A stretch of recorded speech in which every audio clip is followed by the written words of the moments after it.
দেখো আজকে আমরা 21 নম্বর 5.1 এর 21 নম্বর যে অঙ্কটা আছে তোমাদের পাঠ্য বইয়ে, একটি লঞ্চে যাত্রীর সংখ্যা কত 47 জন, মাথা পিছু কেবিনের ভাড়া ডেকের ভাড়ার দ্বিগুণ।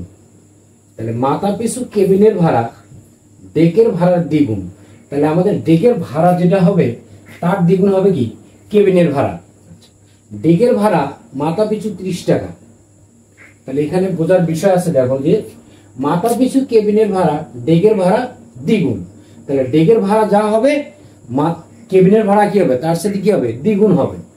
কারণ এখানে ডেকের ভাড়া মাথা পিছু কত 30 টাকা, তাহলে ডেকের ভাড়া যদি মাথা পিছু 30 টাকা হয় তাহলে কেবিনের ভাড়া হবে কত, যেহেতু দ্বিগুণ তাহলে কত হবে 60 টাকা।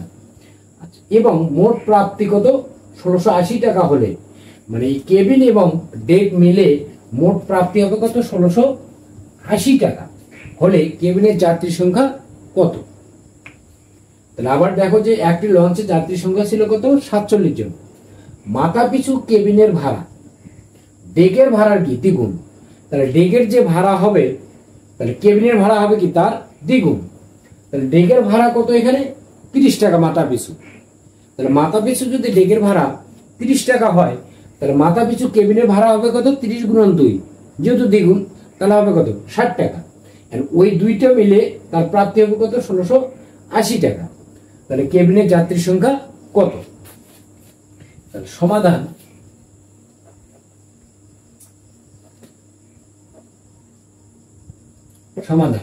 তাহলে আমরা কি লিখবো যে কেবিনের যাত্রীর সংখ্যা কত ছিল 1 জন। তাহলে ধরি বা মনে করি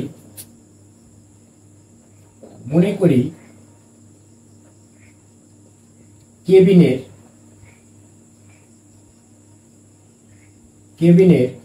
যাত্রী সংখ্যা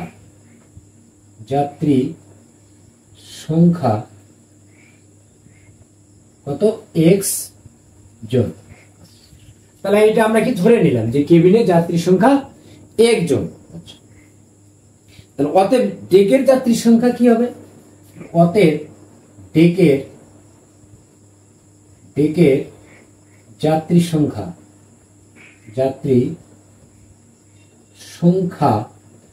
তাহলে কত টোটাল যাত্রীর সংখ্যা কত 47। তাহলে 47 থেকে যদি আমরা কেবিনেটটা যদি মাইনাস করি তাহলে আমরা কি ডেকেরটা পাবো। তাহলে 47 মাইনাস কত x জন, এইটা আমরা কি যাত্রীর সংখ্যা পেলাম।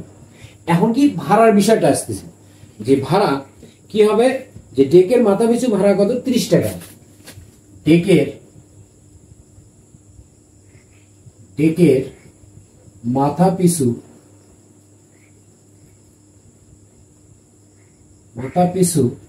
ভাড়া কত 30 টাকা। অতএব কেবিনের মাথা পিছু ভাড়া কত হবে, কেবিনের মাথা পিছু ভাড়া যেহেতু কি যে মাথা পিছু কেবিনের ভাড়া ডেকের ভাড়া নিয়ে দ্বিগুণ, তাহলে 30 গুণন কত 2 টাকা সমান কত 60 টাকা। তাহলে ডেকের মাথা পিছু ভাড়া হলো 30 টাকা, কেবিনের মাথা পিছু ভাড়া হবে কত 60 টাকা। এখন বলছে যে এবং মোট ভাড়ার প্রাপ্তি কত 1680 টাকা। তাহলে এখন প্রশ্ন মতে বা শর্ত মতে কি হবে যে কোন দুটো যোগ হবে, দেখো কেবিন এবং কি ডেক, তাহলে কি হবে কেবিনের যাত্রীর সংখ্যা কত x, কেবিনের ভাড়া হলো কত 60। তাহলে এই ক্ষেত্রে আমাদের যে 60x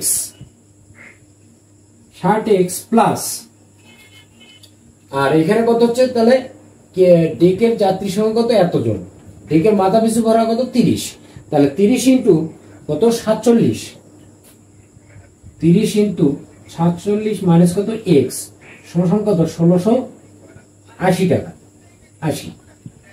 দেখো এখানে আমরা 60x কেন লিখলাম, যে আমার এই কেবিনের যাত্রী সংখ্যা ছিল কত x এবং কেবিনের ভাড়া হলো কত 60 একজনের, এই জন্য কত হলো তাহলে 60x। আবার এখানে ডেকের যাত্রী সংখ্যা ছিল কত 47 মাইনাস কত x এবং তার মাথা পিছু ভাড়া কত 30, এই জন্য 30 ইন্টু কত 47 মাইনাস কত x, এই দুটোর যোগফল সমান কত 1680।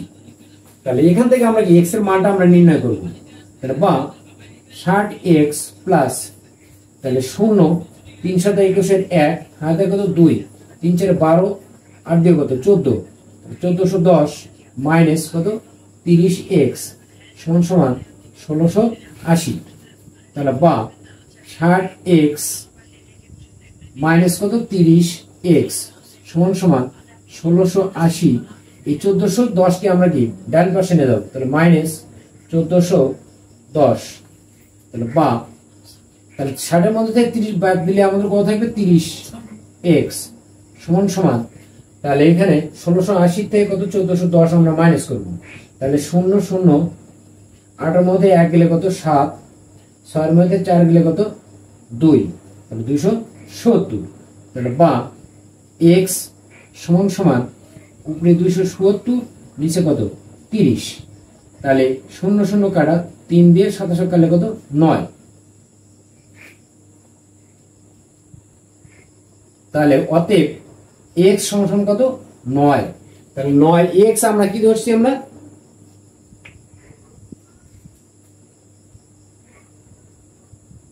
x আমরা কি ধরছি এখানে 370, তাহলে হলো কত 9 জন।